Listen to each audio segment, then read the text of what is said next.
Hi, I'm Christina Coleman and welcome to Whole Life Sciences. Today we're going to discuss a powerhouse of a superfood called spirulina. Now spirulina is a whole food. That means that it provides the eight essential amino acids that our body needs to help to rejuvenate, help to recover. Now the protein that's within spirulina is about 65 to 71%. Now what does that mean? Well, beef is 22% and lentils is 26%.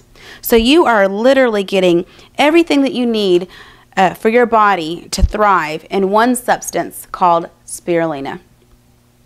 Spirulina also provides 10 of the 12 non-essential amino acids. Now that doesn't mean that the body doesn't need it, it just means that it can get it from other sources. But with spirulina, you've got it all in one shot. Now personally, I don't really like the taste of spirulina and my children don't either. So what we do is I put them into capsules. It's very easy to do and we are providing you with a source to make that easy for you.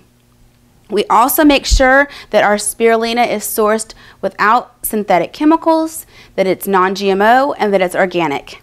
So try adding some spirulina into your life and see what a sweetness it can do for you.